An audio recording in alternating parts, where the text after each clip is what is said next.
All right. Good evening, everybody.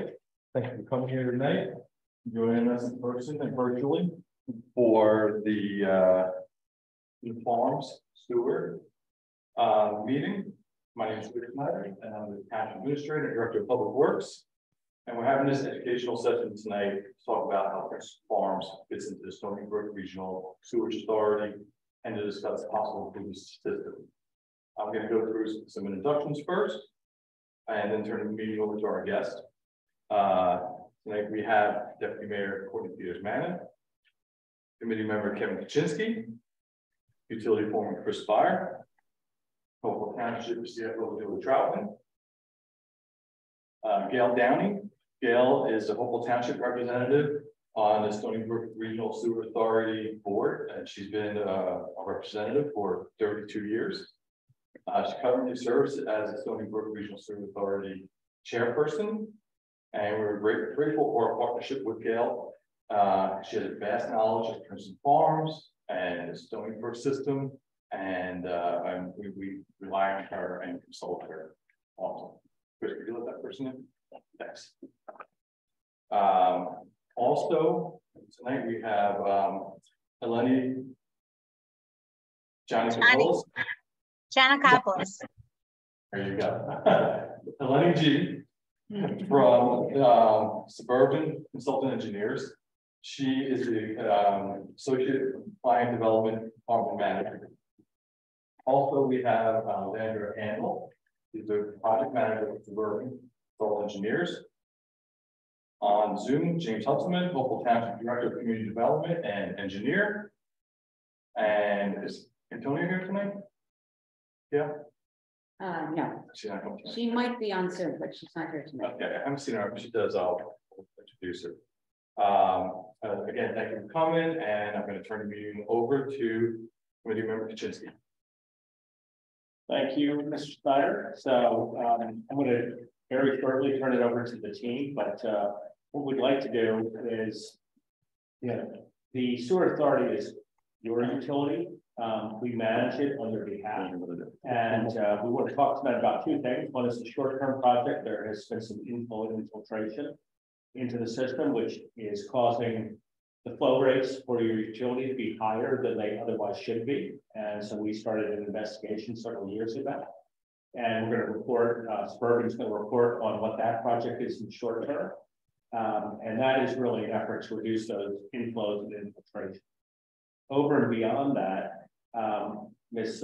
Downey is going to report, and she's also your neighbor. She's going to report on a future project. There is a sewer expansion project for the Hopewell plant that is not yet up for decision tonight, but she wants to give some early insight on what that project is and how it may impact you. And so the two are connected.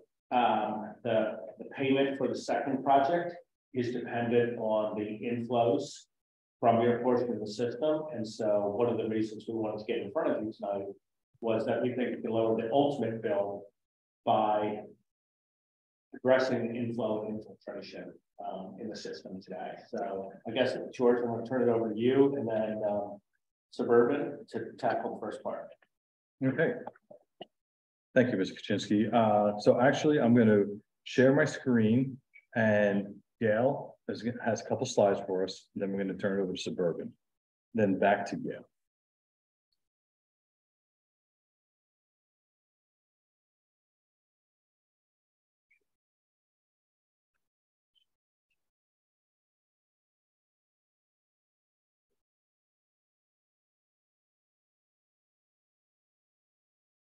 I'm sure you want me to move off of that page. Yes. Let me hide the controls. All right.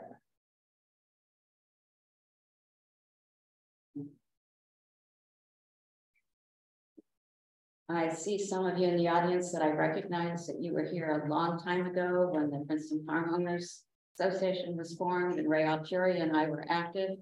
And I'm not going to talk about that history tonight, but I'm happy to stay afterwards and talk to anybody that would like to talk about that. What I'm really talking about is where we are today and what the current needs of the system are and what the future that Stony Brook Regional Sewage Authority is going to have to do as a result of New Jersey DEP regulations. SBSRA provides the sewer service for all the wastewater that's pumped from the Princeton Farms pumping station. It goes through a 2-mile uphill pipeline that runs along the Pennington Rocky Hill Cherry Valley Road to the top of Aunt Munley Road. At that point, the pressure is released, and then it's a gravity line all the way down to the Hopewell wastewater treatment plant at 140 Aunt Molly Road. And unless you drive a good 1.5 miles down Aunt Molly Road, you wouldn't even realize there's a sewer treatment plant there. It's a relatively small facility behind the fence. That plant also treats all the wastewater that is produced in Hopewell Borough. And in the early 1980s, when federal money was available, both the Pennington wastewater plant and the Hopewell wastewater plant were built using federal loan money. And Stony Brook was in a hurry to build them, because if we hadn't been built when we did, we would have lost the ability to borrow federal money. And we are just received a new discharge permit from New Jersey DEP that requires us to remove phosphorus and to meet very stringent limits for chlorine oxidation products. And if you're not familiar with the New Jersey DEP process, what they do is they take all the data that we generate. There are many things that we don't have permit limits for, but we are required to report. They put all that data into a stream model, and out of that, they then determine what the quality of your wastewater is and how it impacts the flow in Baden's Brook for the Hopewell wastewater plant. And if you meet what their standards are for the stream quality, then the permit you have stays the same. If you don't, then you get new permit limits, or in this case, New Jersey has changed the rules for discharges, and you get new permit limits. And we have roughly 3 years to meet those permit limits before we would face fines for not meeting the permit limits. And the reality is, by the time we learn this, I think we're supposed to implement next year. But as long as we're under construction on the units that will allow us to meet the new permit limits, they'll defer the permit limits at a year at a time to try to force us to finish, but we don't have to work miracles. And with these 2 new permit requirements and the fact that the equipment is 40 years old, we are doing what is called an upgrade. It is not a capacity increase, but it'll improve our ability to treat the wastewater. And some of the background for this is that all the erratic high flows from Princeton Farms over the years made us figure out how to run the plant better so we could survive these storm surges. And we're really the plant manager who has 40 years experience and just retired last year, developed a unique way to use our oxidizer so that we can handle high flows. And when we upgraded Pennington and now upgrading Hopewell, we put in the control systems that allow us to do a really good job of that. So this is what we're planning to do, and we will be going out. We've got almost all our approvals, and we will be going out to bid this summer for that project. Okay, so this is where Suburban ties in. I'll minimize this eventually. Hi, everyone. My name is Eleni Giannakopoulos. I work with Suburban Consulting Engineers. We are your utility consulting engineer for Princeton Farms and Hopewell Hunt. I will try to share my screen right now for our PowerPoint presentation going over the project. Just bear with me. I am at a conference right now in Atlantic City, and admittedly, I'm working on a single monitor. So, bear with me for a moment.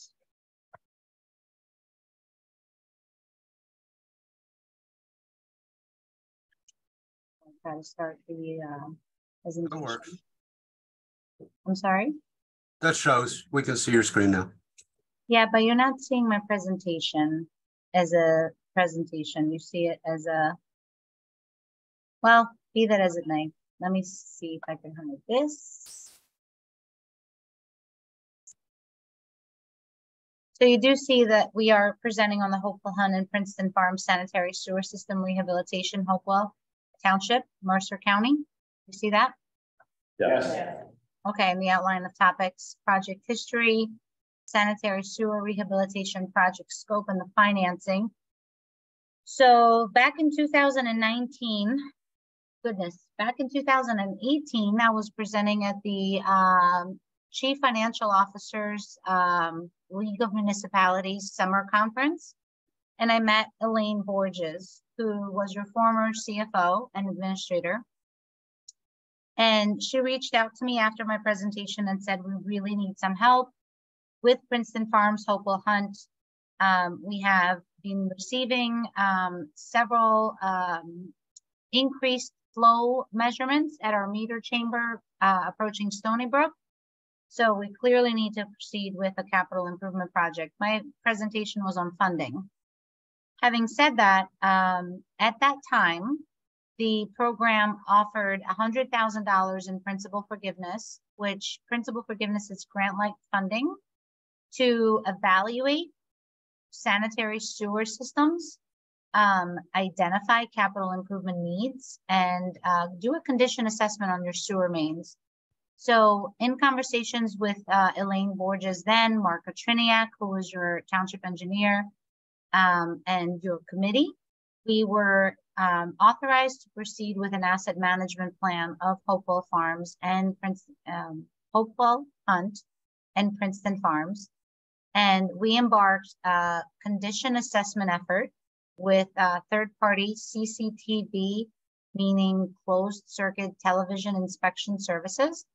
We went out to bid for public bid to solicit quotes for apparent low bidders, competitive pricing, to clean and televise the sewer mains along Princeton Farms. And then we did it again for Hopewell Hunt, so that we could establish a condition assessment of your sewer mains and identify areas of infiltration and inflow. So as you have your sanitary sewer transferred over to Stony Brook, there's a meter chamber that measures the flows that goes to their treatment plant.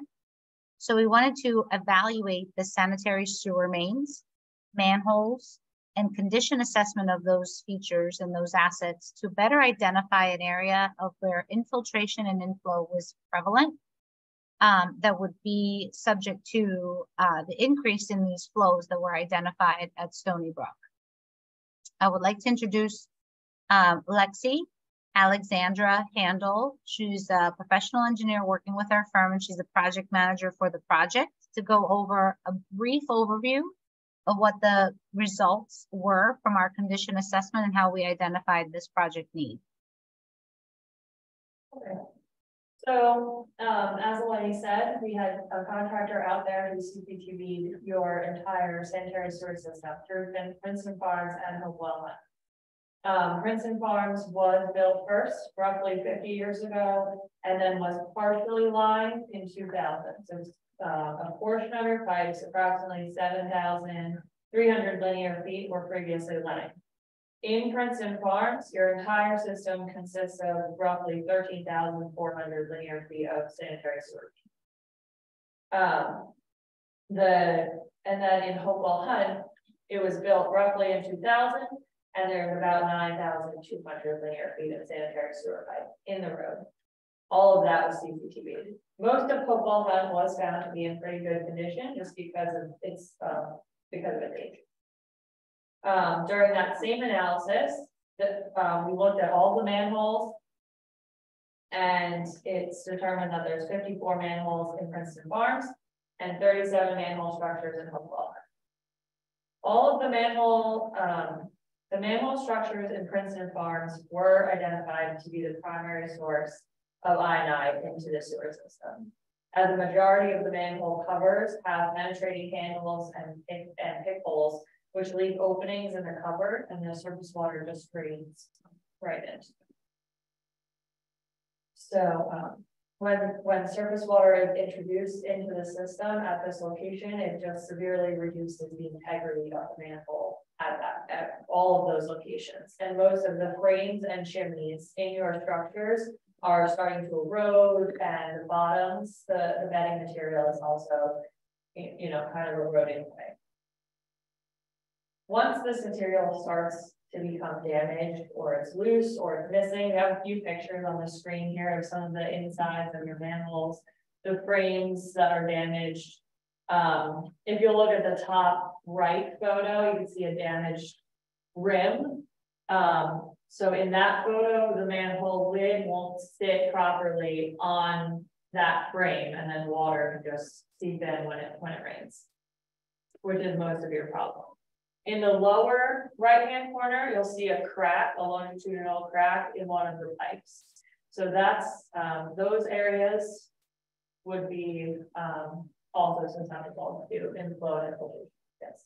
Right. So I don't remember when it was probably in the early 2000s. They changed the location of their individual access. Every house has an access, so if they get for a clean out, I guess it's a clean out. You know what I'm talking about, right? Yeah. Okay, so they moved them from on our lawn, because I remember cutting the top of them all the time when it was cutting the grass. They moved them to our driveways. Remember that project? Yes. Okay, when they did that, now my access hole is always underwater. I brought it to the attention to some guy named Bob who was on the committee when they came around and did that work. They made a decision to move all of those points out of the homeowner's property into the township right away. But in doing that on some homes, and yours is a particular one, it moved the lateral clean out to where a point where it was dry all the time to it sits underwater all the time. So that is, I don't know whether your project's addressing that issue, but that is still an issue that we have. Thank you. Okay. Yeah. I have a few quick questions. What materials are the pipes that go through Princeton Farms? Princeton Farms. And then you mentioned CCTV. When did the CCTV done? The CCTV was done in 2020, sorry. So you have diversified clay pipe, asbestos cement pipe, and PVC pipe. And then asbestos is along Weldon. The other material is somewhere down that way. The clay pipe is what Borgo and Westcott have, and there's a fair amount of clay on the connecting streets. And then sections of it were in line with the curative plates pipeline. Excuse me, Lexi. Can we hold our questions to the end? We'll take all the questions at the end. That we to continue with our presentation, and we'll answer questions at the end. Thank you. Okay, so most of these structures you can see in the left-hand side of the photo that you'll see significant ionized staining that runs down your manholes. And that just shows that it's experiencing eroding and there's severe deterioration in those structures, which allows rainwater, groundwater to just seep into the manholes and into the pipe and then flows to the treatment plant as discussed before. So Lenny, if you could skip to the next slide.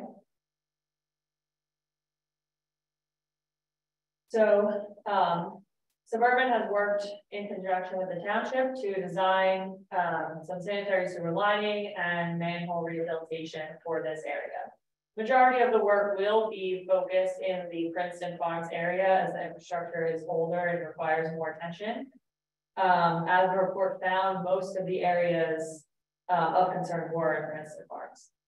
So we will be doing roughly 5,600 linear feet of curative place pipeliner. Most of that is again throughout Princeton Farms. You can see it's highlighted in red on the screen, the areas that will be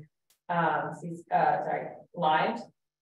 It will also include 407 vertical feet of manhole rehabilitation to seal any cracks, repair any manhole structures that need rehabilitation. 53 manhole frames and covers will be replaced in the project, and that's about 58% of the total number of manhole frames and covers that are within the two developments. I'm sorry, going back, we're lining roughly 37% of the length of pipe that hasn't previously been lined. So we're lining a decent amount of what is still in bad condition.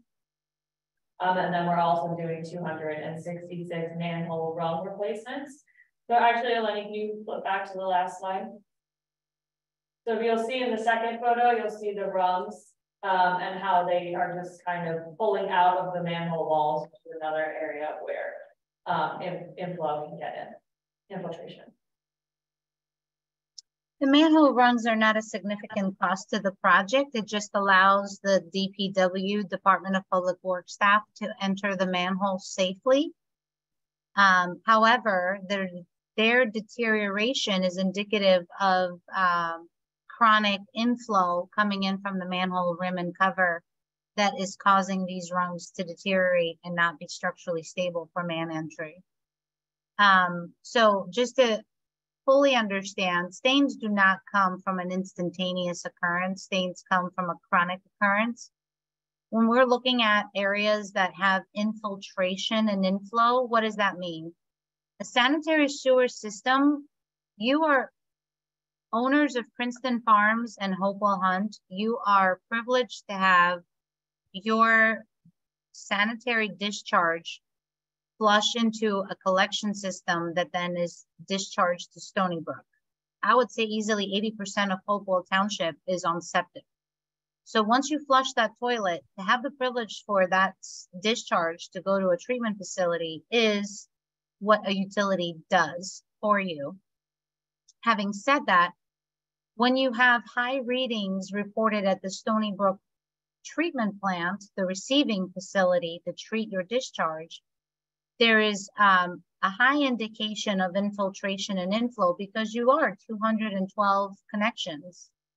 So from those 212 connections, it's an easy calculation on how much should be anticipated to be received at Stony Brook. However, your readings are showing a high level of infiltration and inflow throughout these water, sanitary sewer mains that are allowing stormwater to enter your sanitary. So in our evaluation of your system, we were trying to identify areas that are vulnerable to allow stormwater to enter the sanitary sewer. Because if Stony Brook is receiving higher volumes of discharge, that truly means that there's areas that are vulnerable to do that infiltration. Typically, manholes are the culprit of that, especially when you see chronic staining.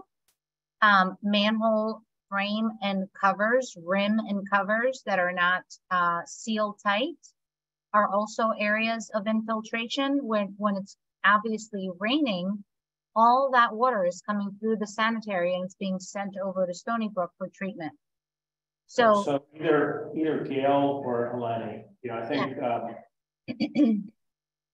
I won't have the exact numbers off the top of my head, but I think part of why we originally did the inflow and infiltration study was Hopewell Hunt and Princeton Farms account for just under 20% of the total homes served in this portion of the system, but they were accounting for, and you all know the size of your homes, were accounting for almost 40% of the total flows in the sewer authority. And so that suggested to us the homes aren't any larger than Hopewell Borough or the other portions of the system. And it was suggested that that was an indication that there was an inflow and infiltration issue. And so, and the sewer authority bills everyone based on inflows to the system. And so was suggesting that, your neighborhoods were paying more than they should on a regular basis because rainwater was getting into the system. So I think that's the basis of what Suburban is talking about tonight. And then I think we're going to talk about solutions. Just to go back for the I-9 and how much you guys are experiencing, you can see we've looked at some charts that show a month with every day on it, and you can see how much rainfall has fallen.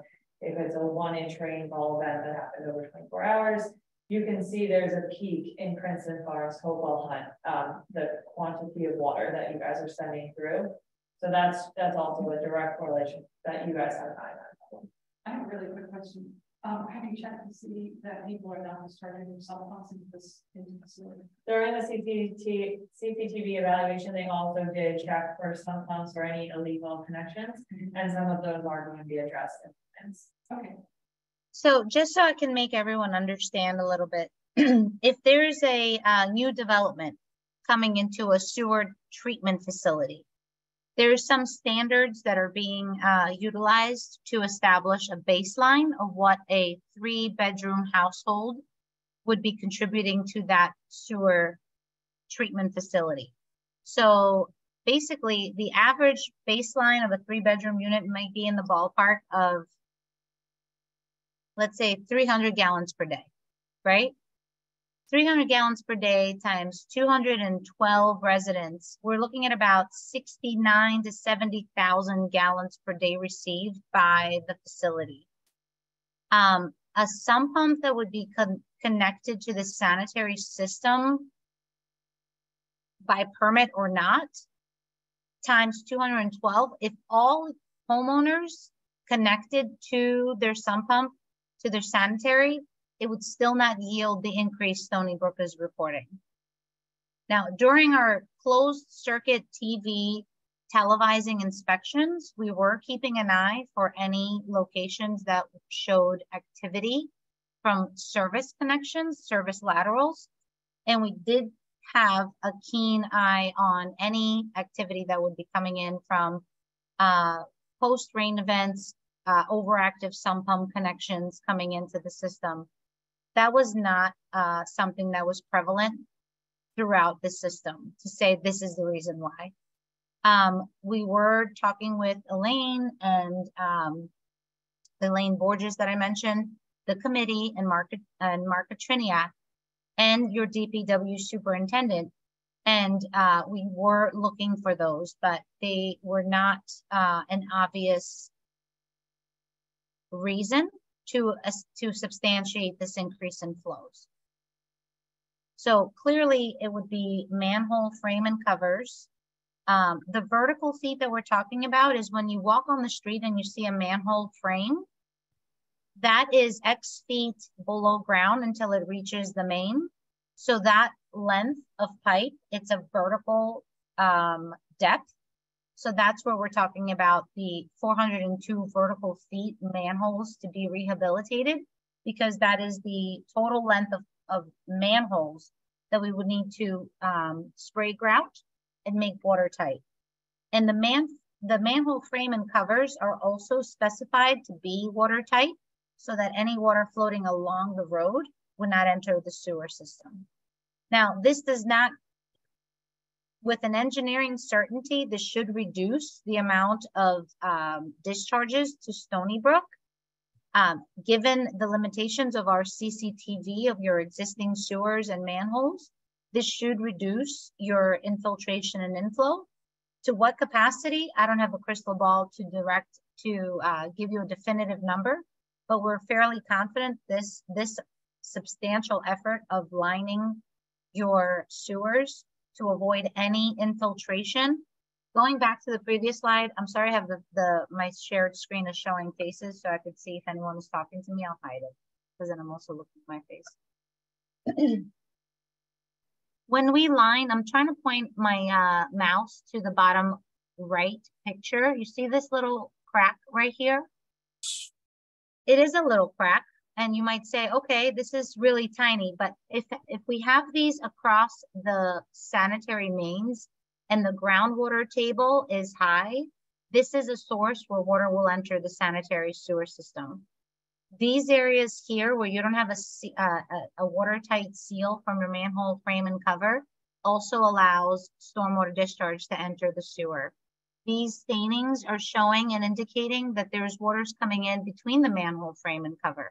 When we line these, we're spray grouting this to be watertight, so it only allows water to be, wastewater to be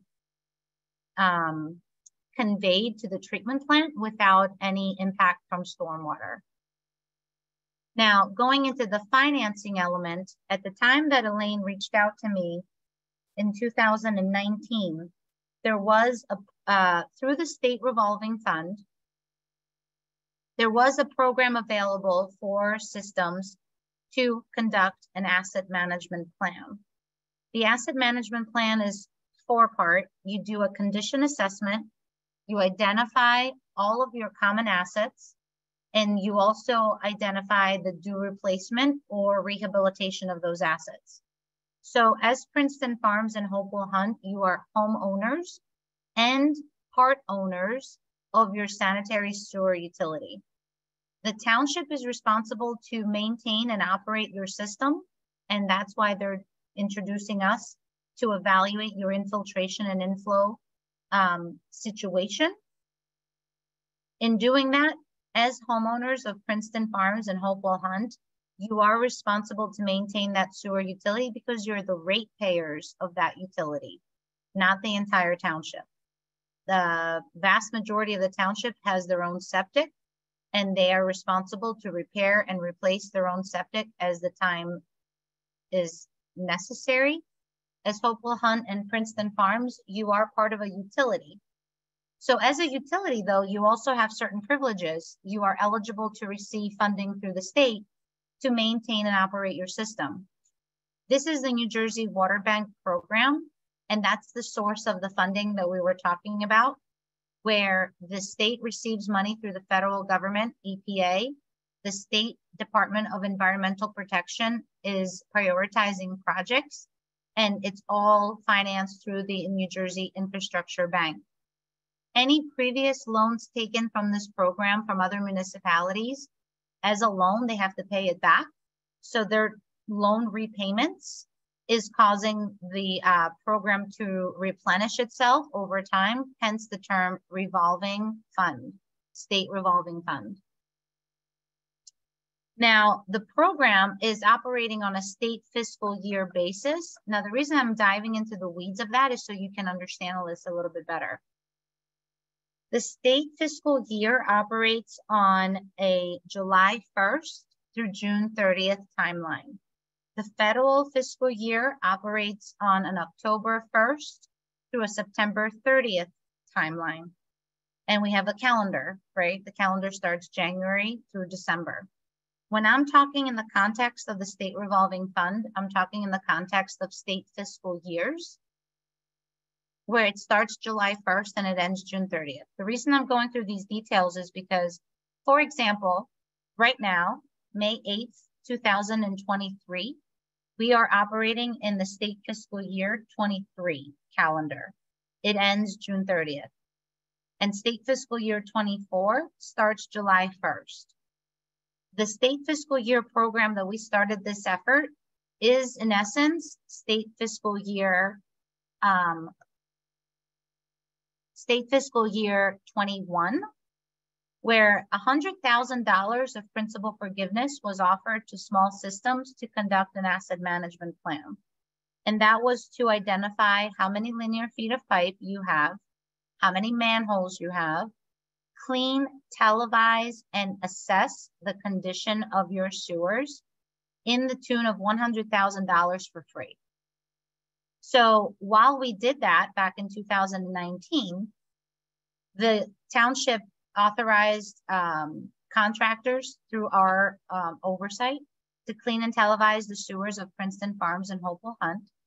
And all of that effort in the tune of $100,000 will be forgiven and waived in part of your capital improvement efforts.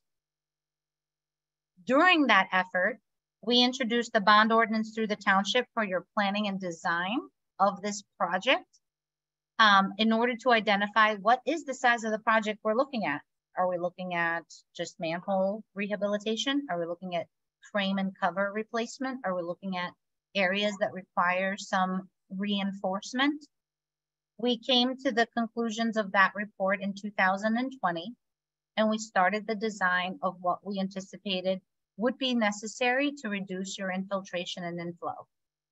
We have gone through the program of the State Revolving Fund to receive approvals, and we're now in position to go out to bid for what we have identified as needs of reinforcement for structural and infiltration reasons. What Lexi earlier presented to you is that this project is actually resulting in about a mile of pipe that will have to be rehabilitated. And rehabilitation truly means a polyurethane material liner that is inserted into the sewer, heated by water or steam, fully expanding to meet the size of the pipe and reinforcing it to a structural integrity that will last another 50 years without having to excavate. In our project, we have identified 53 manholes to be rehabilitated with the replacement of the frame and cover and the vertical feet spray grouted to make it watertight, and 266 total manhole rung replacements, which allows DPW to enter the manhole and clean any debris during maintenance efforts. That project is now out to bid and will have to be, we're soliciting quotes so that we can meet the requirements of the program to secure the $100,000 of grant monies that we spent in cleaning, televising, and assessing your sewer. And we are now proceeding into the bid period where we have to receive the competitive bids of what it would cost to line these. Now, our engineer cost estimate for this project is $1 million. That project is based on current inflation rates that we have seen in the construction industry, procurement cost inflation for the liner.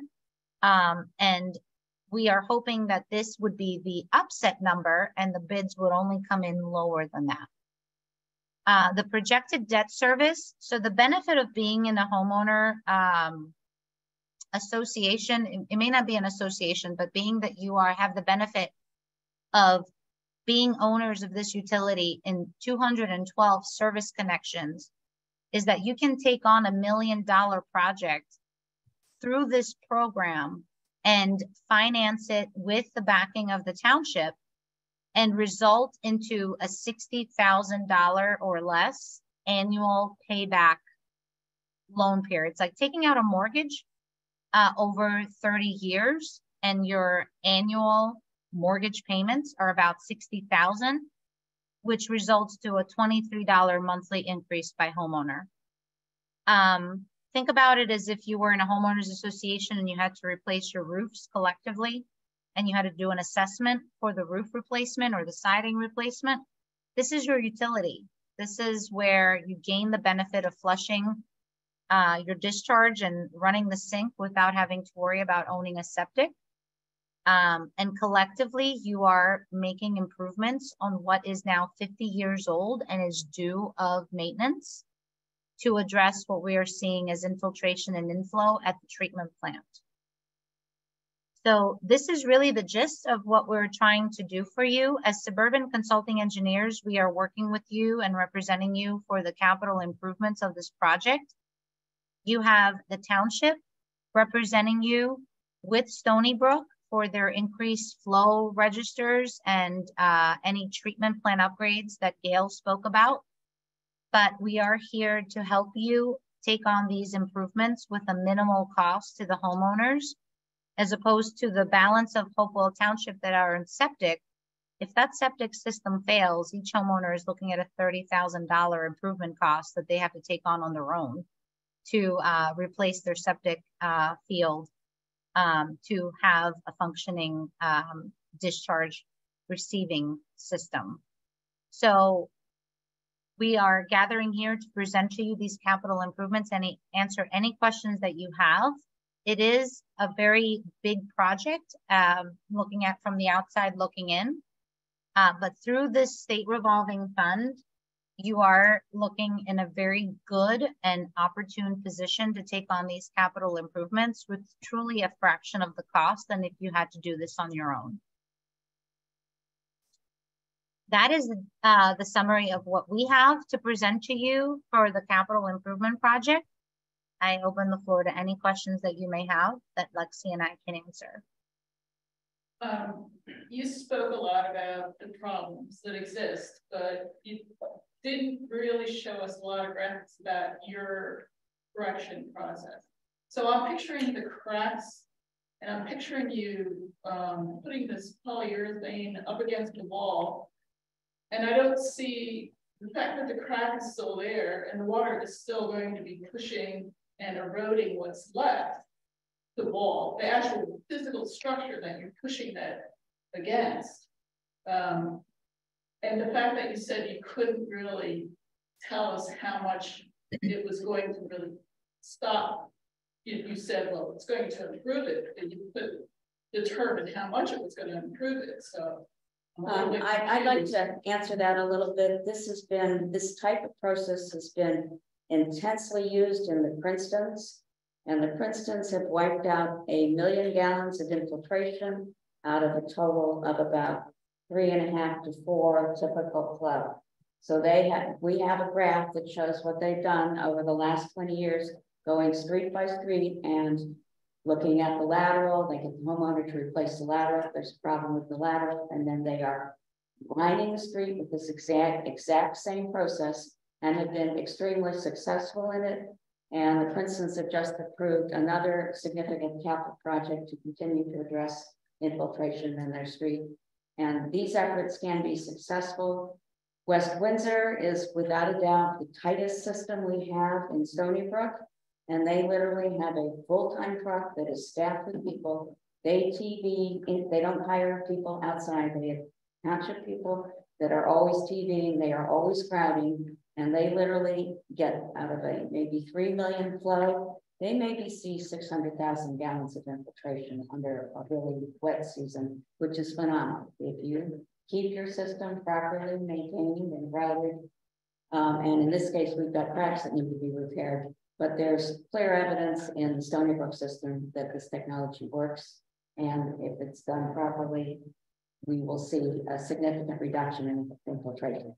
I don't think anybody can predict, but I think we will see enough of a reduction that you'll see the impact in your bill.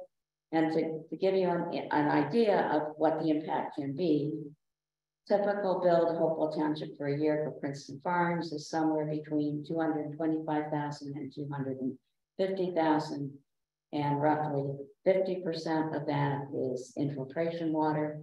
So in theory, if we could get it all, we could reduce that bill by 50%.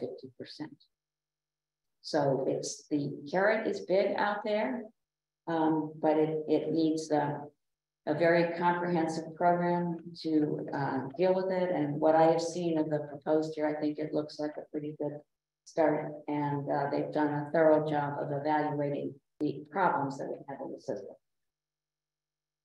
How long does it take to make this repair? Suburban?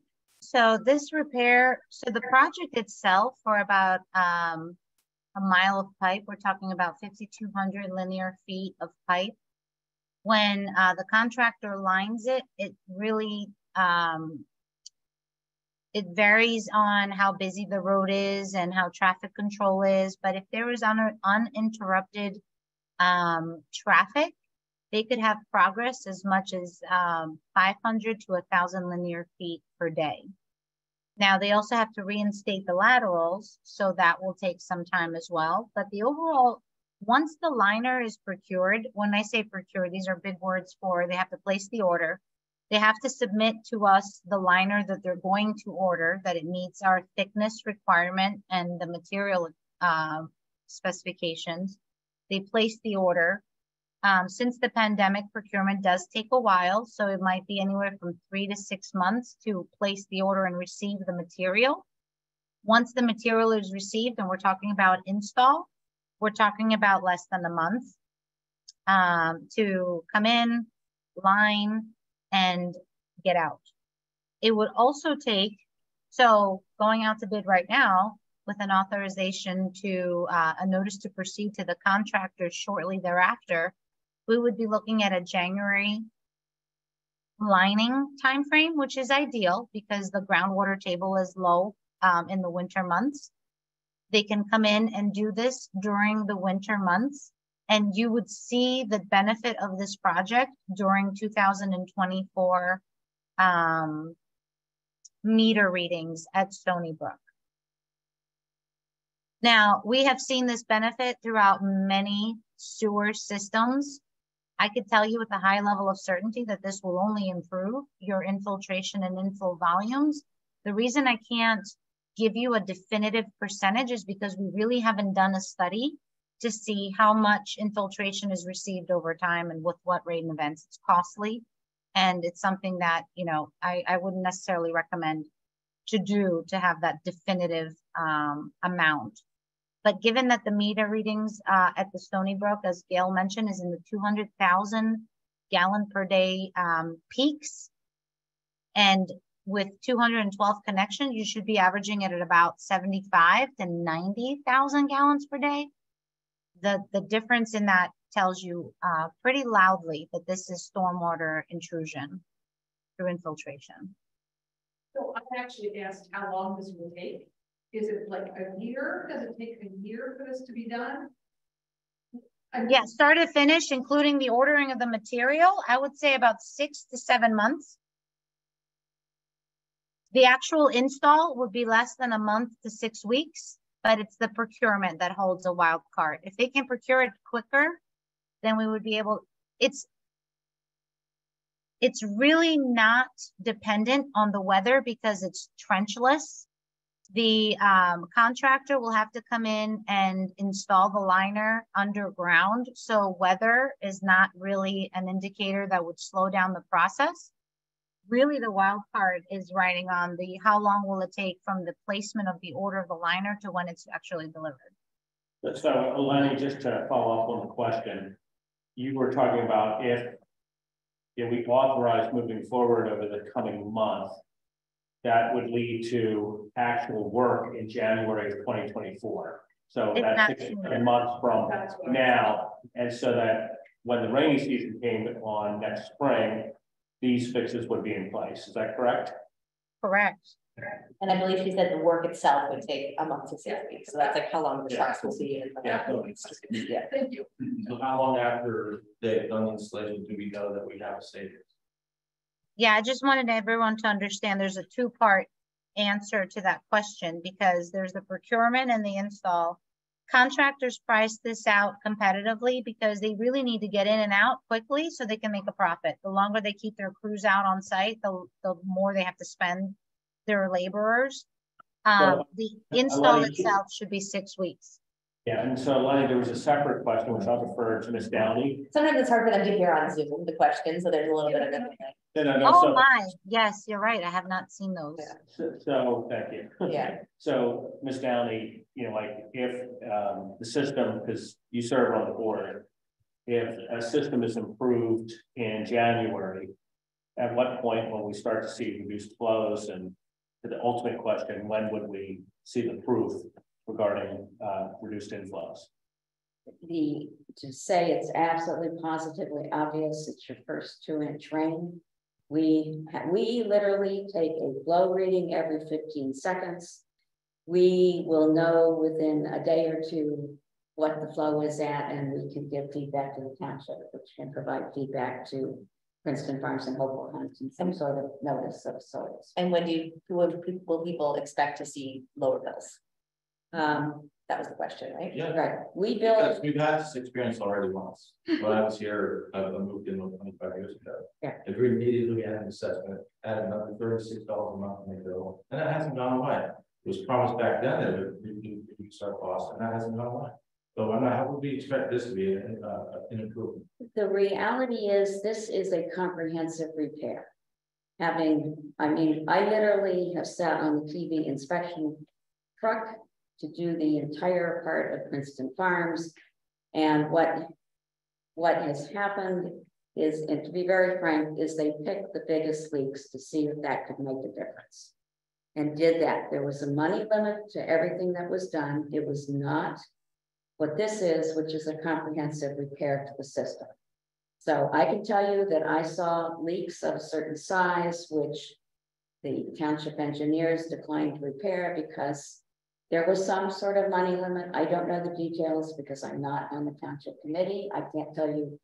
I think they did not want to raise the bill any more than necessary. So they had the big project, and the $1 million one is taking what I would call is leaks with that kind of size and getting rid of all them, but you still had a lot of these cracks and small leaks. So at the time that we hooked up to Stony Brook, there were 4 major breaks in the main line where tree roots had come in. The break covered about 4 feet. That line was sitting in groundwater and leaking like crazy.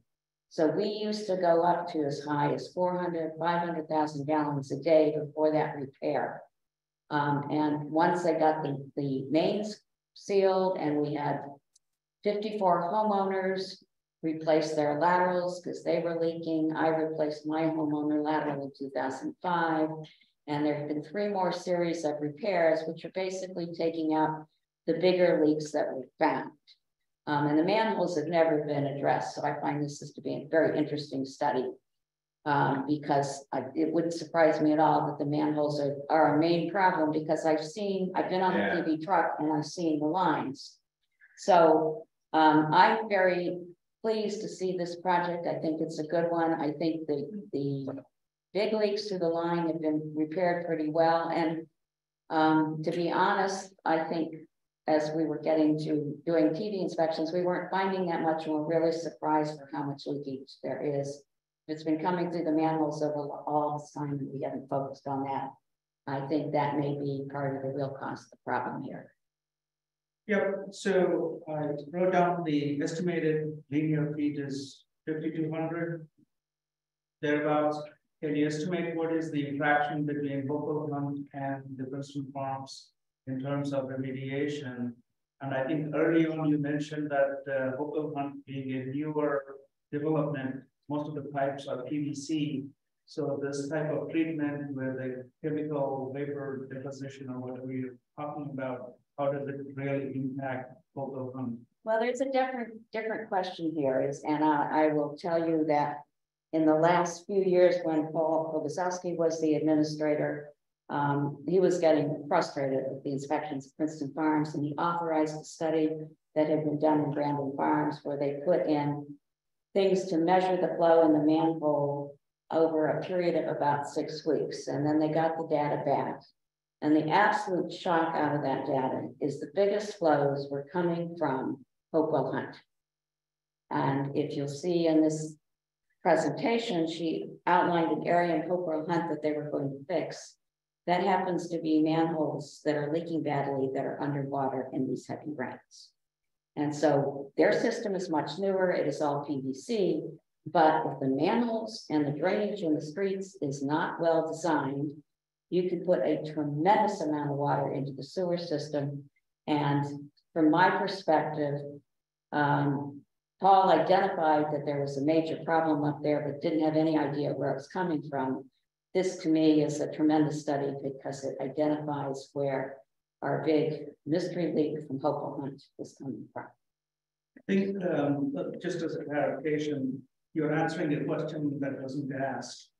So you're talking in terms of the inflow from Hopewell Hunt versus Princeton Farms. What I'm asking is in terms of the actual fix that is going to be made, whether it is in 1 or 2 spots in Hopewell Hunt. I'm just making it up. But I just like to finish my question. Yeah, that's fine. So in terms of 1 or 2 major spots in Hopewell Hunt contributing to a significant portion of the inflow, it still needs a fix. It maybe have a day or 2 days. And nevertheless, if the rest of the work is going to be in terms of linear feet in Princeton Farms, how is the assessment and the share of whatever the money that is being loaned or repaid going to be apportioned to all the owners at Hopewell Hunt versus the Princeton Farms? The SBSRA Hopewell plant was built with federal money.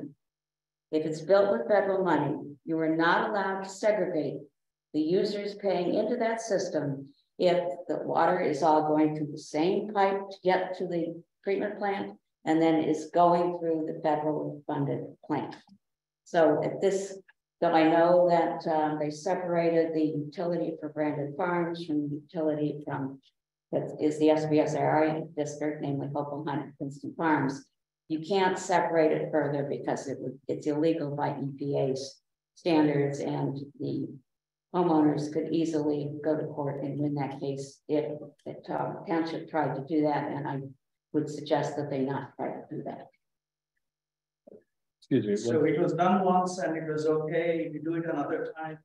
No, it's because Brandon Farms, I don't know what else it was built, but absolutely all of the SBSR plants were built with federal loans. And the flow of Brandon Farms goes through pipes that are all in the southern part of the township. Did a different system, and their flow does not mix with our flow, so you could separate. I think adding Brandon Farms into the conversation, I think is a little bit confusing because that's the UN Warren Sewer Authority. It's a totally different thing. I think this. We are not talking about Brandon. No. No. Right. This is, you have to look at the whole system. You have to look at Hopewell Hunt and Princeton Farms together as one system because they both go in the same pipe into the treatment plant. And so it is illegal for us to treat Hopewell Hunt different from Princeton Farms. Is that right? Correct. Yes. That is absolutely correct. One is catty corner on the township limits discharging to Elsa, Ewing Lawrence. We're focusing on Princeton Farms and Hopewell Hunt that is discharging to Stony Brook. Right. I just wanted to give some answers to what is in the chat as it relates to the question from Mr. Paul Christopher. The 380. Hold on a second, Lenny. Yeah. Hold on a second, Lenny. I'd like to know, does this mean that all the owners of homes in Princeton Farms and Hopewell Hunt will be divided equally paying for this cost?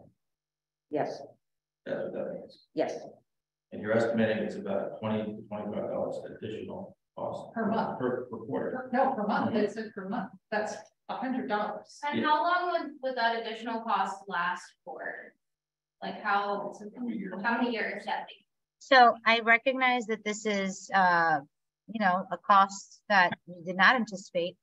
Couple of things. As we go through this program, that $23 a month projection would not hit until the project is completed and the contractor is paid in full and the DEP and the I-Bank concur that we can go into permanent financing. So as we enter the contract with the contractor, just try to understand what I'm getting at with this timeline. We would be in short-term financing so that you don't have to pay for this upfront and get reimbursed. You would be able to pay through the program without any interest or any debt service payments. So we assume right now with procurement, we would start the project in January. It would be probably in final completion, hopefully by March. That would put us into a full payment to the contractor in the spring. That will put you into a permanent financing loan for November of 2024. And then how long will that stay on the bills? So that would make the first $23 a month, or if you pay quarterly, due Q1 of 2025. By then, I would also hope that the 2024 meter readings in Stony Brook would show a decline as well. So I can't speak to what the difference will be of what your treatment costs will be decreased to what your debt service will be for the actual project. Does that make sense? Yeah, Lenny or Julie, or, you know, how long is the financing for the project? I think what 30 years. It's a 30-year project. It's $100 a year, which is under $100 a year. Quarter. Quarter, yeah. So it's 400. That's I mean, yeah. Yep. Excuse me, I'd like to remind everybody on Zoom that if you have any questions, you could raise your hand or put it in chat and we'll get to them after we answer the questions in the room. And Gail's presentation might also answer some of the questions, but we'll stay on these questions pertaining to this series of slides here. Yes. Hi, so I'd like to address a few things. I was late today because I'm from Princeton Farms and I'm sorry, someone already said this, but I wasn't here to know that. But unfortunately, the Zoom link that was sent in your letter required a passcode and it was not accessible to me and to others in our neighborhood that I'm aware of. So I hope sincerely that you will provide this information in another way and provide an additional forum from a diversity, equity, and inclusion lens such that people who need to access this information virtually can do so. Additionally, you know, again, I apologize if I missed this, but how disruptive might this project be? Will there be any noise? Will there be digging? Will our water service be disconnected? No, no. This is the beauty of this type of rehabilitation is that it's a non-invasive.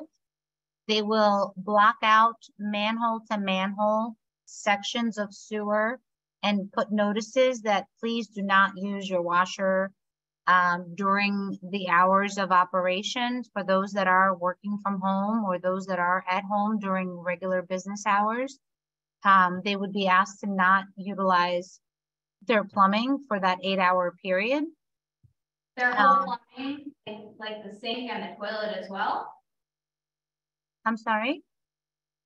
Do you mean just the washing machine, or do you mean like you can't flush the toilet for those 8-hour periods? So it depends on how far your home is from the road. I would personally, if I was living in that neighborhood and I got a notice that they're lining the sewer, I would probably limit to no more than 3 flushes, because 3 flushes pretty much would get you to about 50 linear feet of pipe from the actual main.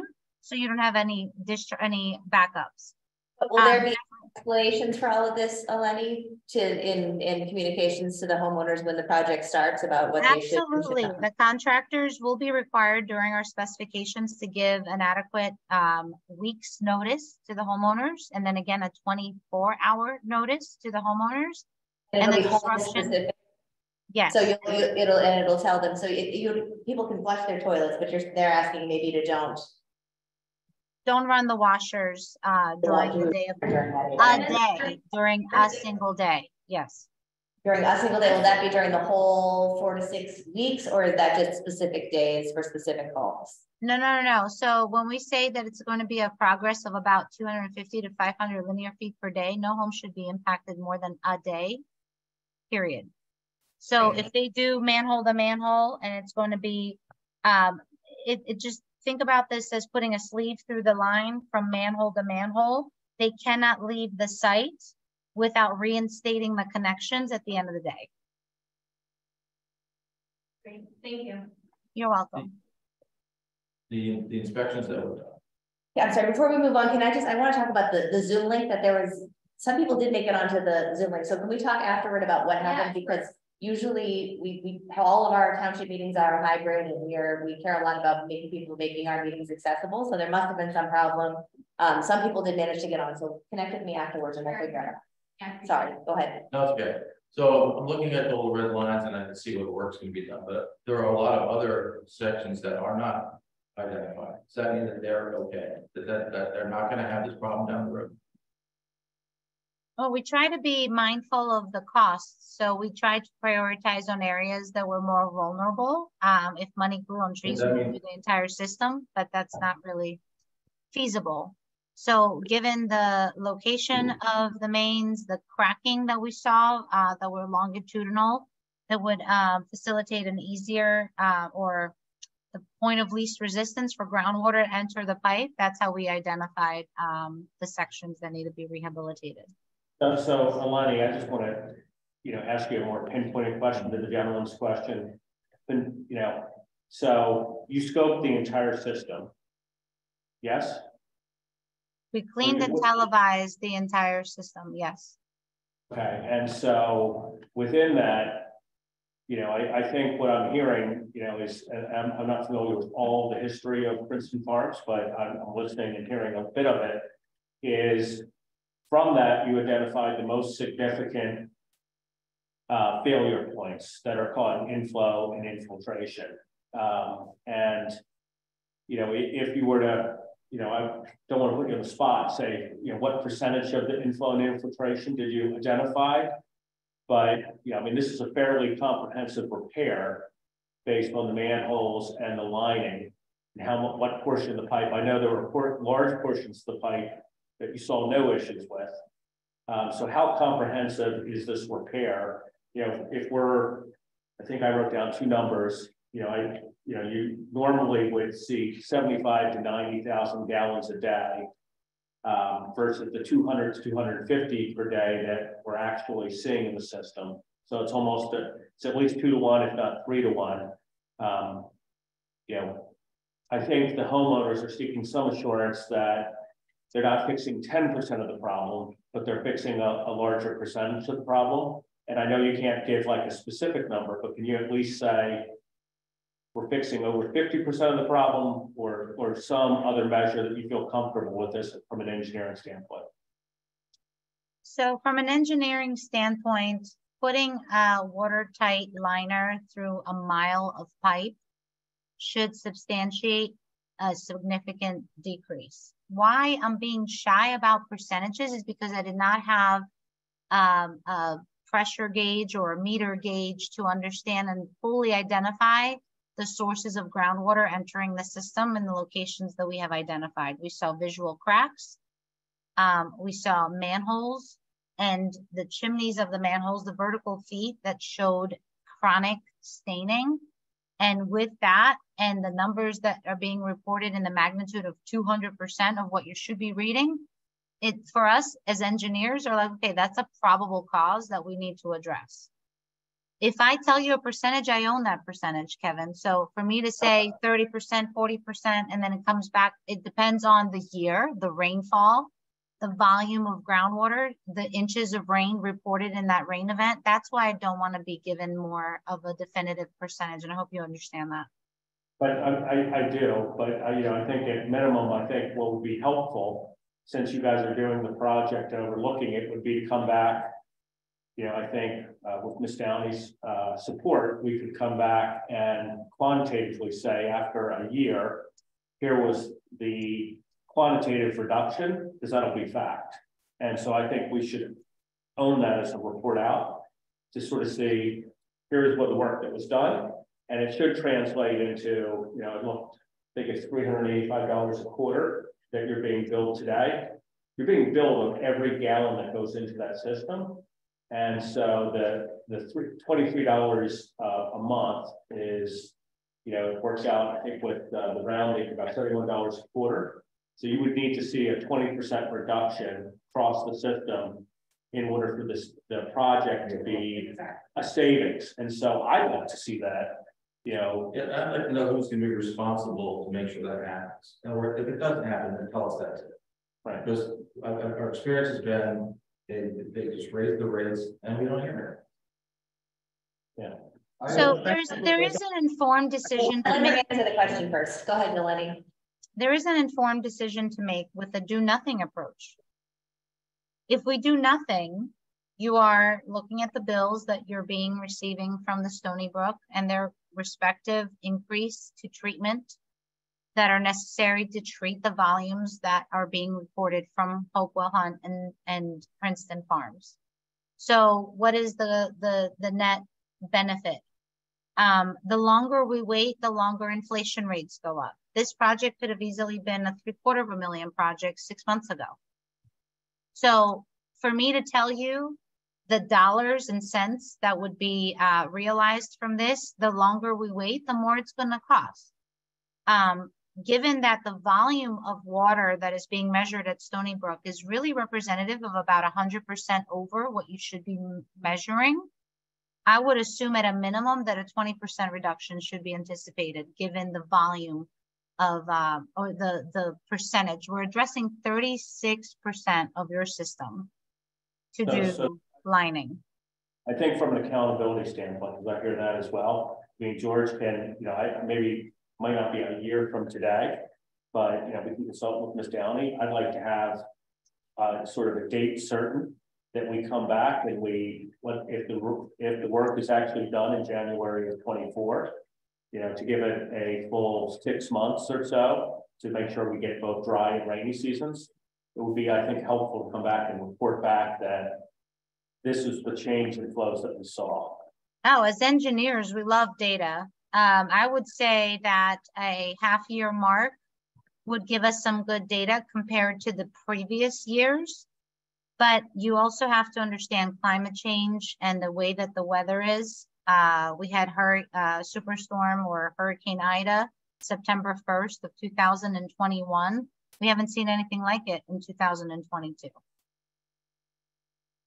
I would just say that to measure the impact, if 6 months, we have 6 dry months, we won't be able to measure anything because dry months are dry months and flow is low.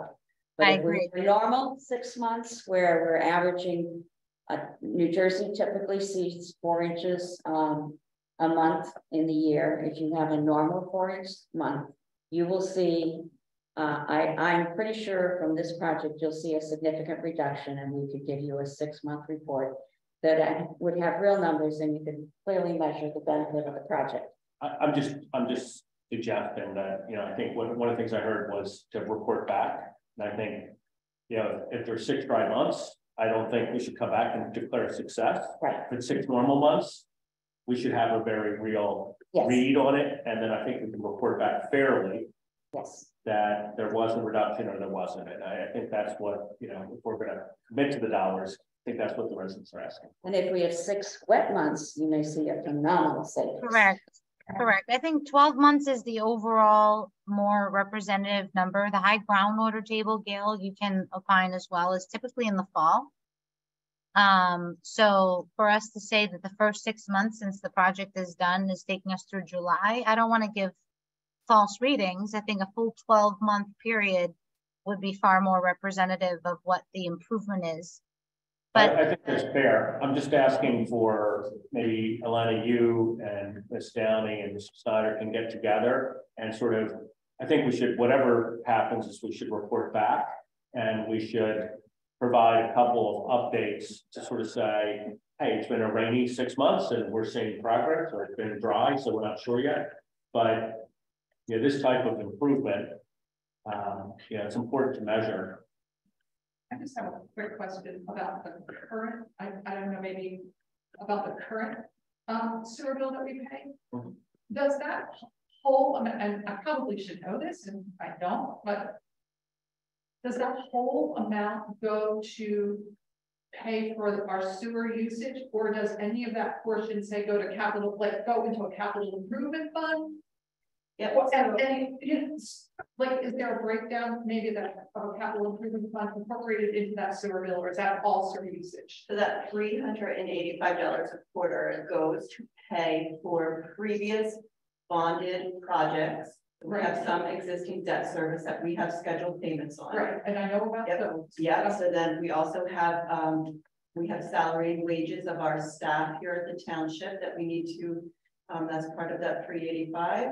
We have other existing just maintenance and operations of the utility, whether it's buying a camera or whether we have a legal or an engineering bill that we are paying, that is coming out of that 385. So that combined rate of 385, and then it also includes the payment that we make to Stony Brook Regional. Okay, so there's no capital improvement portion that there is currently not a budgeted amount that we are setting aside every quarter for capital improvement. Don't you think maybe we should? Yeah. I don't know. so here's a couple there of are things. some in the chat. I just want to make sure we don't ignore the people on the chat. And I know, Elena, you were about to answer some of the questions from the chat. And we will get back to all the questions in the room, but I just want to make sure they get their questions. A couple of things as we are concluding our evaluation and recommendations report, we can have a capital improvement plan identified for a 5-year period to then proactively save for those projects. But again, for us to identify aging infrastructure and reinforcing it is obvious conclusions to an engineering report. Anything that's over 30, 40 years would need to be reinforced.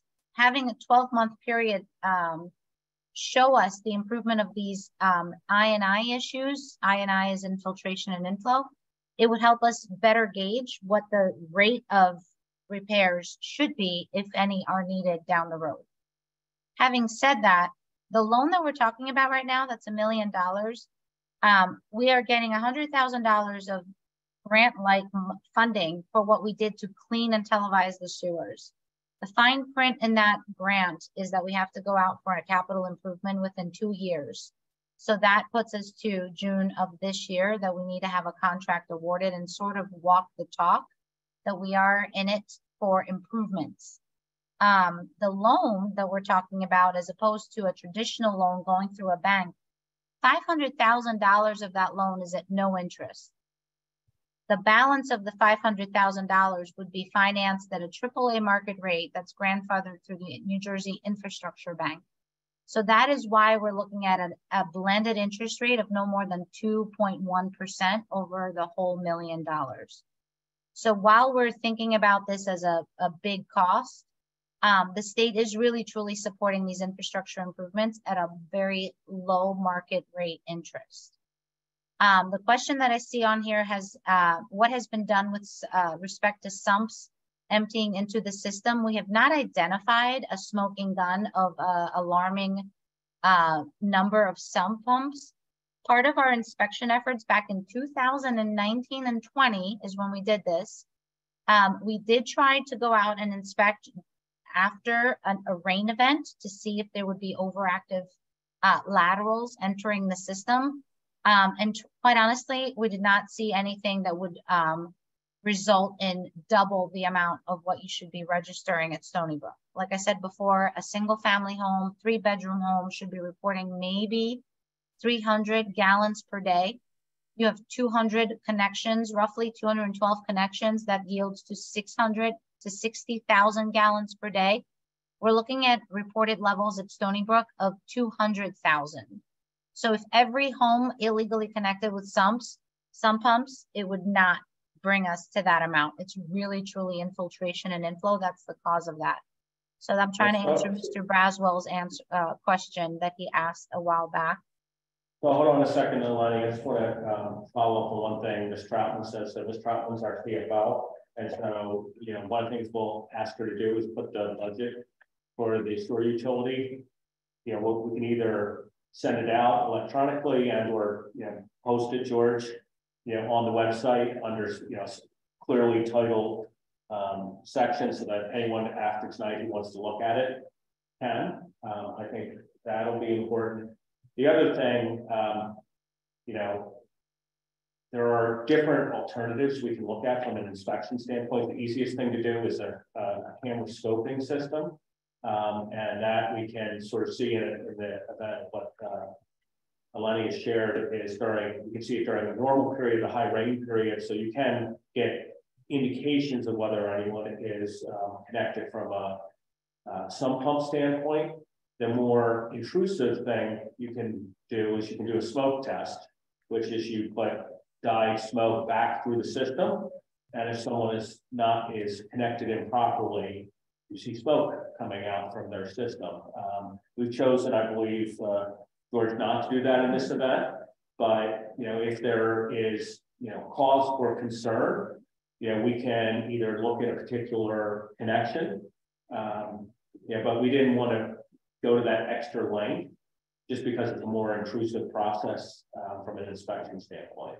So, but we'll rely on the residents to sort of say, if there's continues to be a concern, there are other steps that our engineers or our team can look at from water coming into the system.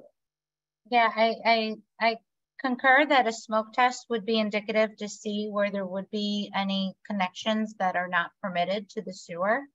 From an engineering standpoint, the volume of water entering the system from those sumps is not what's causing this high volume of water reported at Stony Brook. That's the main takeaway.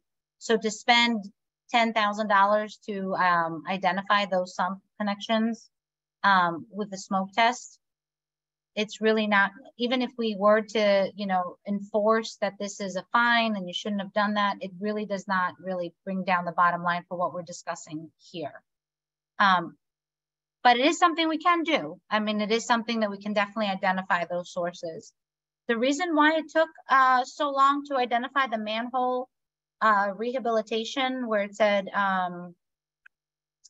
I think we already addressed the, hold on, let me go back to the top. Thank you for this information. I have several questions. Is monthly annual fee for homeowners on top of, Suburban Consulting Engineers has not evaluated your current rates, the substantiation of your rates, what is operating and what is treatment and what is Stony Brook capital improvements.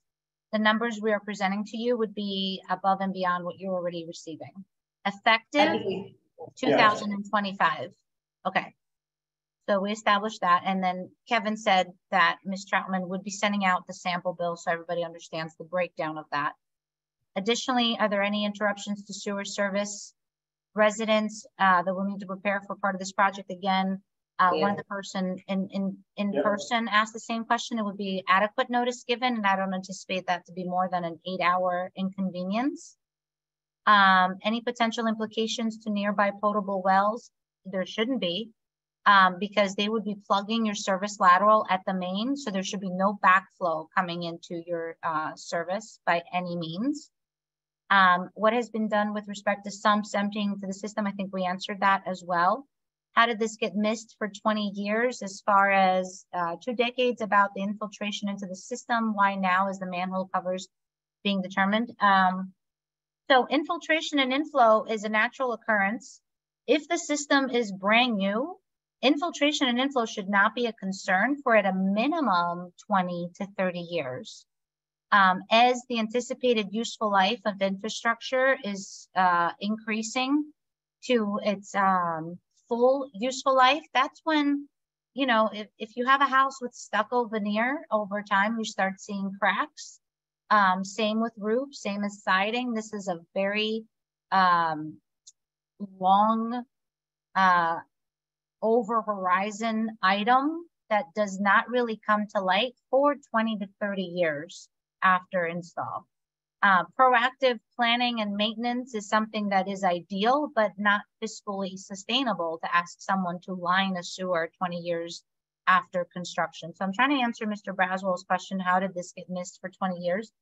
You need to have reason, and the reason is Stony Brook volumes being reported, to then spend $1 million and try to evaluate and reduce the infiltration and inflow. Yeah, from an engineering standpoint.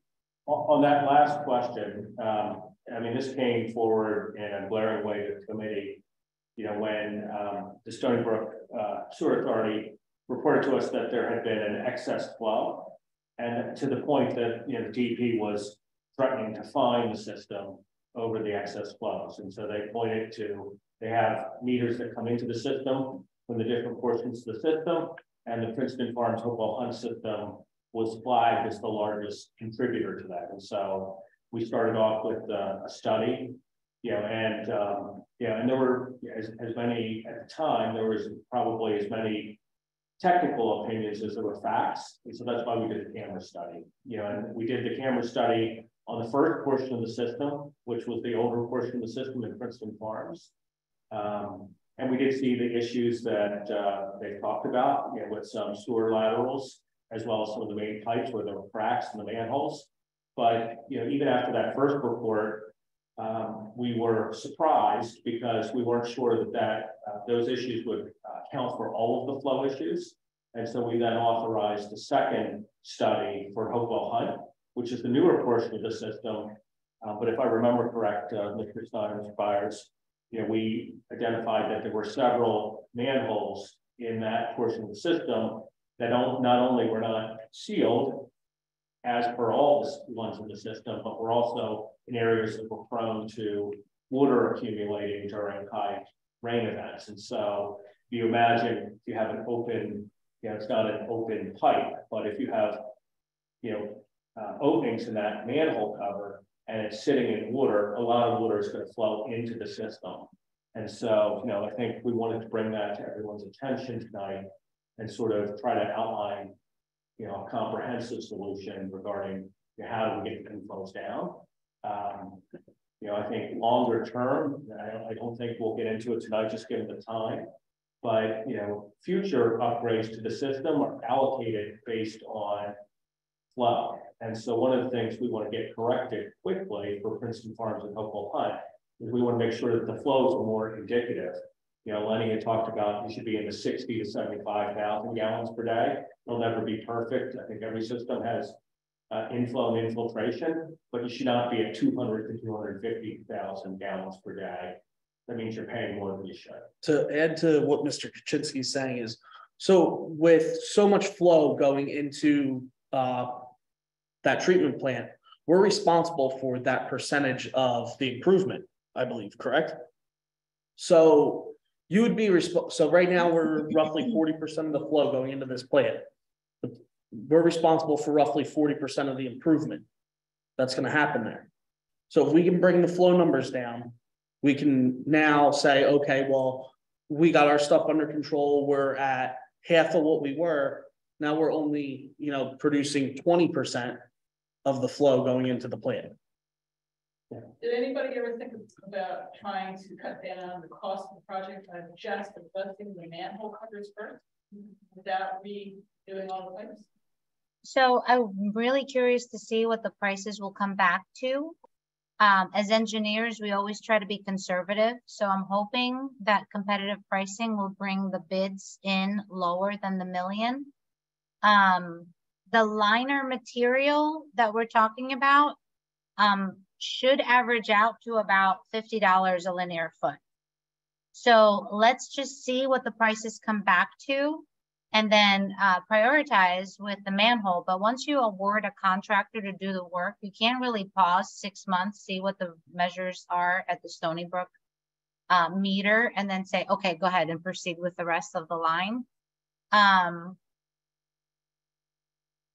We wouldn't do it just for the sport either. So there would be enough longitudinal cracks that would indicate that those sections would better be off lining and not having groundwater intrusion.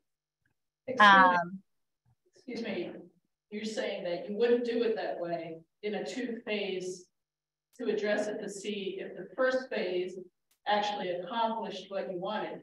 Wouldn't do it that way. We would, but right now we're out to bid for both. So either we have the projects, I'm sorry, forgive me, Elaine, this project started with a study. So we knew there was a problem, too much flow in Hopewell Hunt and Princeton Farms. So the Suburban Engineering did a study of how do we fix this problem? So they looked at the manholes, they looked at the liners, looked at the cracks, and they have come up with a plan. And they said that to solve the problem of too much inflow and infiltration, here is our plan. It involved both the manholes and the liners. So that's an idea to do one and then the other, but based on their study of the entire system, they came up with, they're the engineers, they came up with this plan, and that's the plan that we're going ahead. Also, there were certain areas that seem to be more prone to the infiltration. As Mr. Kaczynski mentioned, some manholes are submerged underwater in heavy storm periods. And I've noticed even when they have a diagram up about the streets that would be lined, particularly in Princeton Farms, one of the ones that had the most red on it was Weldon at the bottom of a grade. So water naturally pools down there. We see it all the time. It's standing in the street. It brings up the question about whether the storm drains are adequate and whether they're not kept very clean, it seems. I think there's often a lot of crap on top of the grids. Okay, I do see a lot of blockage there. You have to wonder if that could be improved at a much lower cost as an alternative to going in and trying to fix the conduit that's taking the water to the sewage plant. But if the groundwater is coming from underneath, well, if there's cracks in the pipe, that's not standing water. No, but that's what's going to get into the pipes. The pipes are underground. Manholes and the manhole frame and covers would address. Yeah, the manhole frame and covers would address above grade flow coming in from standing water.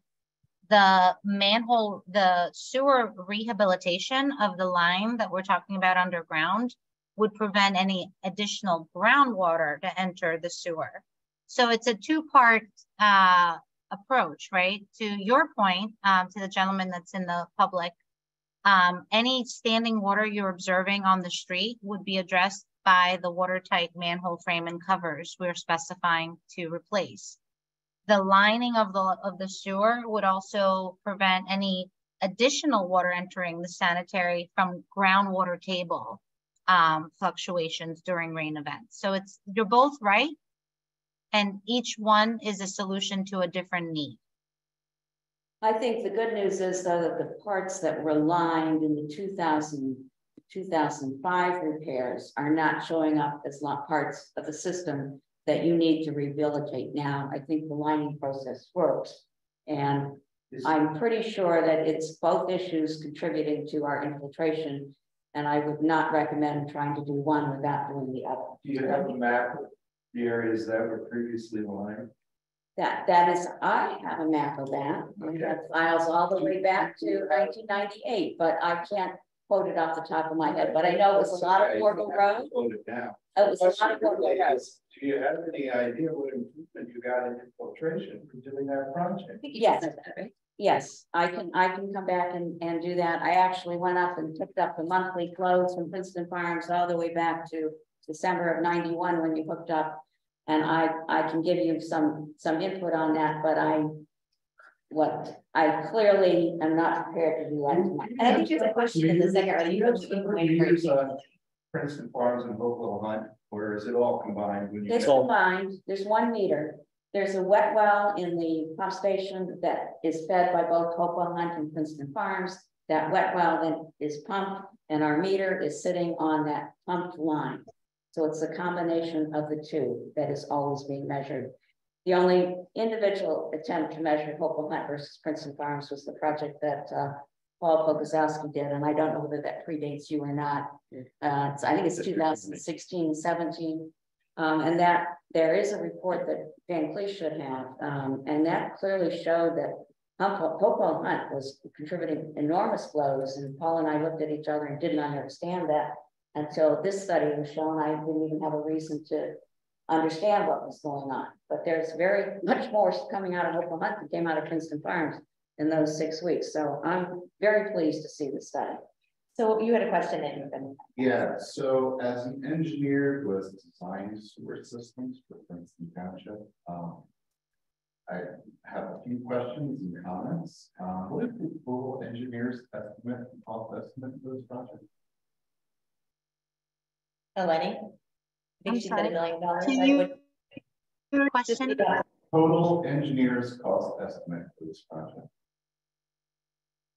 I believe, Lexi, do we have the engineer's cost estimate that we had sent over?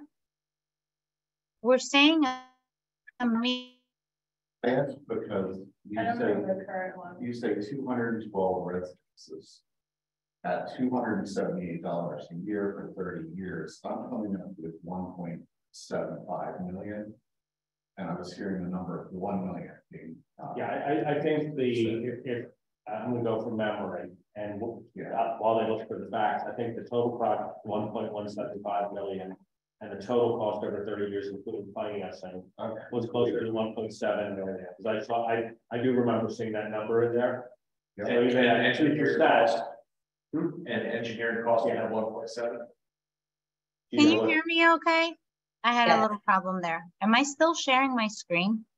No. But Okay. if you can just comment on we answered the first part of it. If you can answer what portion of the cost on the project is the engineer cost, or the engineering portion of the cost. I think that was the gentleman's question. Yeah, that's fine. I mean, I was getting 1.75, but that includes the finance, right? So that's fine. What are your sunny day flow rates? I mean, you mentioned a peak of up to 250. A dry flow day, which is sunny, and the groundwater is not high enough for my sump pump to run. Okay, and it depends on the time of year, but it's between 45,000 gallons a day and maybe 70,000 gallons a day. Right around. So it's a normal flow when the groundwater is low and there's not rain. And when we have, I mean, this last 3 inches of rain, we got over 3.5 days. Both the Pennington plant and the Hopewell plant hit about 770,000 gallons a day. And of that 770,000 a day, probably 300 to 350 came from Princeton Farms. So it's right around where you'd expect it to be with the design value, so 300 gallons per day for residents. The dry flow, yes. The wet flow is off the chart. Yeah. I have, first of all, I'm glad you guys are dealing with this now. I think it's a great idea to try to, nip this in the bud and lower the rates, especially if we're going to have to pay for an expansion at Stony Brook. So I think it's wonderful you guys are doing this. I do question the importance of the sump pump connections. Just for the fact that if you take 212 residences at 300 gallons a day, that is just shy of 64,000 gallons a day. Now, sump pump, with one connection, can pump out between 2,500 and 3,200 gallons a day. So if you have a major storm event, that's one connection you put out in one day between 60,000 and 77,000 gallons in that day. One connection. So if you've got 20 illegal connections, and even if they only operate for a quarter of the day, you get the idea that that could be 200,000 gallons just from this. I agree with you. I disagree with Suburban on this, but in 1998, when we hooked up, part of that first bond project was to put an inspection port at the end of everybody's lateral connecting to the main. And we literally went. You mean there's sewer line? There's sewer line, yes. So there's a connection there that is now for all of them within the township right away. And we literally had an engineer and myself during the night when the flows of the Hopewell plant are high, look down that port for high flow. And out of that, we found 45 laterals that were contributing enormous flows. And those homeowners all got the notice to repair, and they all chose to repair.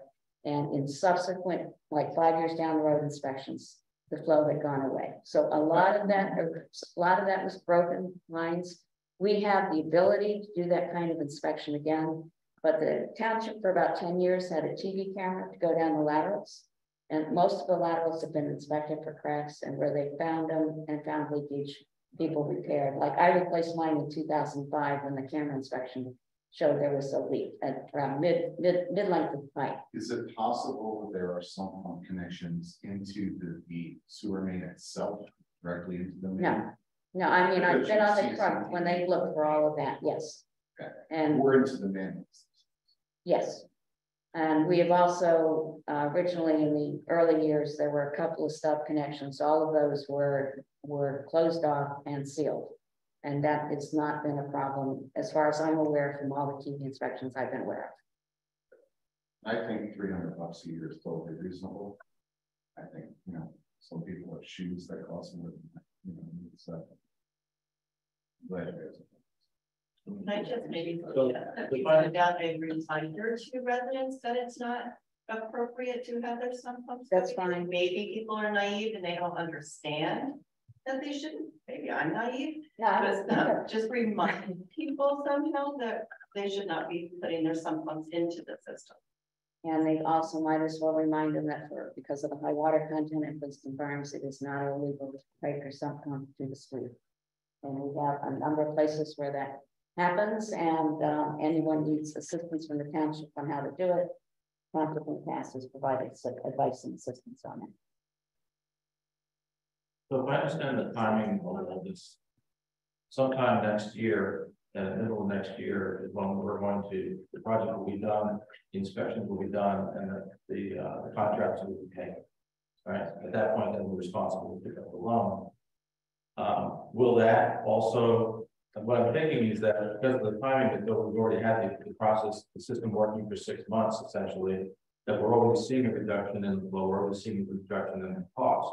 Would that offset the additional funds that we're going to be paying on a monthly basis, so that there may be not an increase?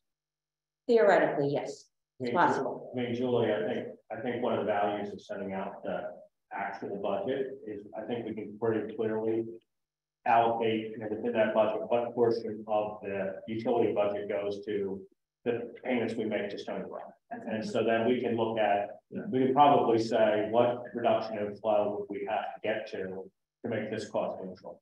Right. And I think that would be a helpful calculation to do. It's only proportionate. That's what. Yes. That goes. Yes. Correct. Yeah. Yeah. So yeah, if we took the budget, we broke off what goes to Stony Brook, and it flows had to go down by X%. I think the Troutman can sort of outline that with the budgets. I have one more comment. the last time that I attended the sewer meeting, this was with Paul over Zelsey's, and he said, it's going to be great, we're going to do some mining, and your bill's going to go up, but then it's going to go down. And it never did go down. So I would just tell everybody, don't expect it to. But also, the last time the rates went up was 2013, and that's 10 years of no increase. So you know, the rest of the bills, your bills have gone up, you know, with inflation and whatever. So that it Not 385, it's gonna be 485. Yeah, you're currently at 385. not 485 a quarter. What would be It's about 71 a quarter is the cost. $71 a quarter will be. So I don't know. Yeah. But right now, the treatment cost though is 260 out of the 385, is that correct, roughly? So the 71, you'd have to get a reduction in the flow of over 25% in order to offset the cost of the project. I think his current bill of the 385 times 4, I get 1540 a year. Of that 1540 right now, 1200 is going to Stony Brook. If you reduce your flow by 50%, there would only be 600 going to Stony Brook, and there would be the difference to do capital funds, not raise our bill, etc. So the cost of the flow to Stony Brook is a significant piece of the homeowner's cost, and if we can reduce it, we can keep it from going up and possibly reduce it. Okay, you want to address some additional questions on? I think we're probably. Oh, There's anything pressing that we haven't done before, but I think we've addressed okay. a lot of it. Yeah. I think the one main thing that I would, my parting thoughts with the homeowners, this capital improvement is indeed, we're looking at total project costs at $1 million. So to answer your question, this includes the 100,000 that we did for cleaning, televising, condition assessment. The portion that remains for engineering during construction is less than 8% of that amount. So our presentation for you guys is to understand what this $23 a month fee is going to be. What I would recommend, and it's up to you how you choose to do this, is to evaluate the rates that are being imposed on you from Stony Brook. Gail, just as a due diligence on the homeowners receiving these bills to understand and appreciate what the improvements are, have some level of understanding that we are in the effort of improving our I&I. So there may be some contingency there that if we prove that our flows are decreased in the 12 to 24 month period, maybe our percentage to the capital improvements is also reduced. I don't know what those options are with Stony Brook, but right now, if they're capturing, like Chris said, 40% of those capital improvements, and in the next year or so, we drop our usage by 10, 15, 20%, is there wiggle room there? So that answers some of the other questions, like, okay, we spend more on this capital improvement. Will there be a decrease in the treatment and or capital outlay of Stony Brook? So I think, Eleni, I think, what you can help us with in the short term is to drive down that price as much as possible on the capital. And then what I think we agreed to, and I think is important, is I understand more of the history now. I know back in the Pogo days, but I think we, should schedule some time looking, Mr. Snyder, whether it's, we'll look at, maybe we first look at 6 months, and if it's an odds portion, we might delay that meeting, but I think we should come back and look at it a year, 6 months to a year after this project is completed, and at least show what's happened on flows, because that'll be apples to apples of what's happened, and I think that would be a proper readout on it. And did we solve it? I know I've talked to Miss Downey. She's worked closely with Mr. Fire, and we're looking, at all aspects of the system. There are certain issues that only become apparent on high flow events, and so we're going to make sure we also look at those as we look forward. But I think from what I think in the study, these two studies, Princeton Farms and Hopewell Hunt, start to address the largest issues that are causing this sort of excess flow into the system. And I think this presentation has been recorded, right, Mr. Yes. Snyder? So it will be posted on our website for people who didn't make it. And I'll give you my card. If anyone has specific questions or didn't get an answer, email me and I can send it to the right person and get an answer.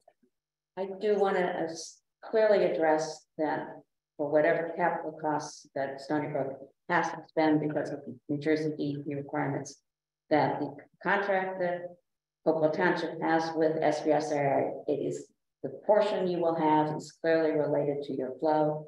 If you get your flow down by 50%, what you will have to pay going out on the 30-year bond that we do for the upgrade, you will be paying 50% less. So there is no way that not doing this project, if you do this project, you're going to win on the current cost and on what will eventually come for future capital upgrades. Can we get a copy of the PowerPoint? Would that be possible? Yeah. George, can you Sure. post it? Yeah. Sure. Post it Yeah. online. You just post the two slides, the front slides and then the suburban. Okay. Under Public Works, under Utilities, we'll create another page called Princeton Farms. Excellent. Thank you. Okay. Last question. Just utilities. Thank you. So just to summarize, the takeaway is it's about $276 per year, $23 per month.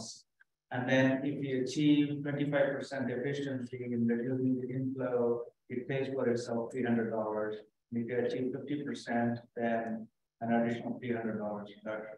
So when will Stony Brook, if we achieve all these reductions, then when will we see the reduction from Stony Brook over? We bill on an annual basis on the estimated flow, which is based on the average of the last 5 years. At the end of the year with the actual flows, we then will provide a refund if your actual flows are less than the 5-year average, or we will have an additional bill if it's a very wet year and you're over your 5-year average.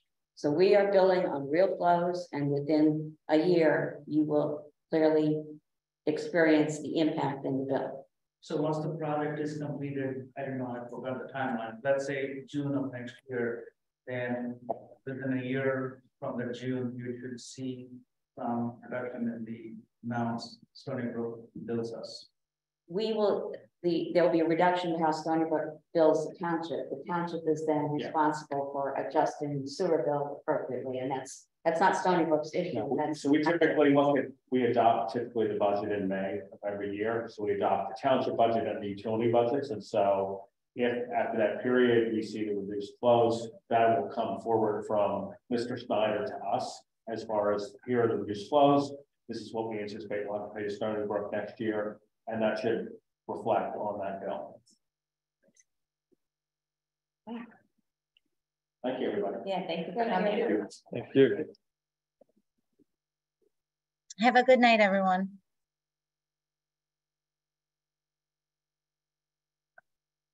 We haven't actually met, I think. It's nice to meet you. Nice to meet you. How long have I been able to come to?